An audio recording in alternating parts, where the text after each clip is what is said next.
हमारी कुंडली के में ग्रह के रूप में स्थापित होते हैं। पूर्व जन्मार्जितम कर्म, पूर्व जन्म के कर्मों का फल देने के लिए स्वयं परमात्मा ग्रह रूपेण स्थितः, ग्रह के रूप में हमारी कुंडली में आते हैं।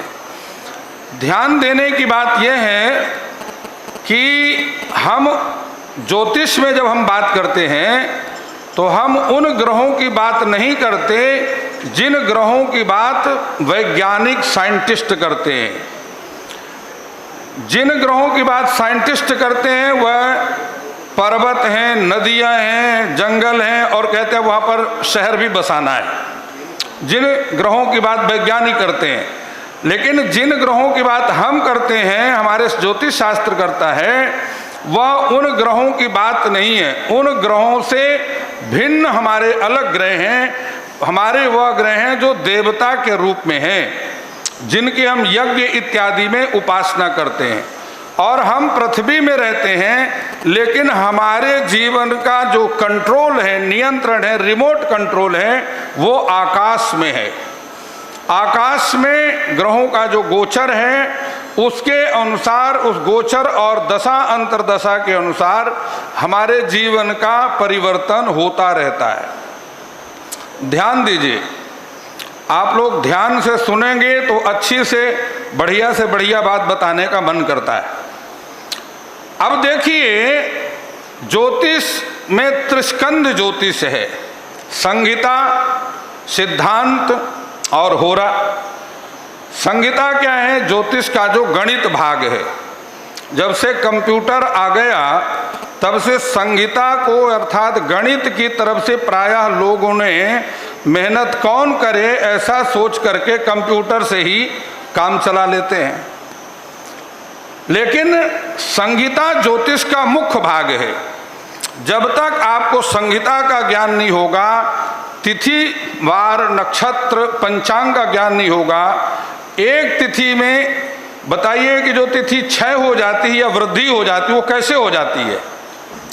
क्षय तिथि होती है जो सूर्योदय के बाद आरंभ होती है, सूर्योदय से पहले समाप्त हो जाती है। इसी प्रकार से तिथि में वृद्धि होती है। एक तिथि कितने घटी पल की है और उसको कैसे निकालते हैं, तिथि स्पष्ट कैसे करते हैं? तो पहले आपको गणित भाग को समझना पड़ेगा, क्योंकि गणित मूल है, उसको कहते हैं संहिता, उसकी सिद्धांत। तो उसके बाद कहते हैं आता संहिता, जो कि फलादेश है। किस ग्रह की युति से कौन सा योग बनता है? कुंडली में आपको दशा अंतर्दशा ये तो सभी जानते हैं, लेकिन महत्वपूर्ण भाग है कुंडली में बनने वाले योग। जिस प्रकार अभी दिनेश गुरुजी कह रहे थे कि पति ने पति की हत्या कर दी और पत्नी ने पति की हत्या कर दी, तलाक तो हो ही रहे हैं, लेकिन ये हत्या योग कहाँ से बन गए? तो ज्योतिष शास्त्र में प्रत्यक्ष रूप से हत्या का योग नहीं है, लेकिन जब कभी भी सप्तम भाव या सप्तमेश किसी पाप ग्रह के द्वारा पीड़ित होगा, प्रभावित होगा, तो उसमें जीवन साथी के द्वारा, पति या पत्नी के द्वारा घात योग बनता है। उसमें आप मंगल को समझ लीजिए, चाहे आप शनि की बात कर लीजिए या सूर्य या राहु की बात कर दीजिए। जब कभी भी सप्तमेश होकर के या सप्तम भाव में कहीं ये प्रभावित पापक ग्रह के द्वारा प्रभावित होगा तो हत्या योग बनता है। पहली बात तो ये है। दूसरी बात ये है कि आजकल तलाक बहुत हो रहे हैं।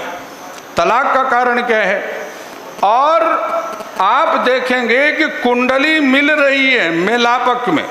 मेलापक के दो भाग हैं, नक्षत्र मेलापक और ग्रह मेलापक। नक्षत्र मेलापक आप जानते हैं कि अष्टकूट में कम से कम 18 गुणों की संख्या होनी चाहिए। ग्रह मेलापक में द्वितीय, पंचम, सप्तम, अष्टम और द्वादशीय 5 भाव हैं। यहाँ पर किसी प्रकार के पापक ग्रह का प्रभाव नहीं होना चाहिए। अगर ऐसा कोई वहाँ पर प्रभाव है तो वहाँ पर दाम्पत्य में कठिनाई आने के योग बन जाते हैं और बनते हैं, प्रत्यक्ष रूप से भी देखा जाता है। इन 5 में भी मुख्य रूप से 2 भाग हैं, 2 भाग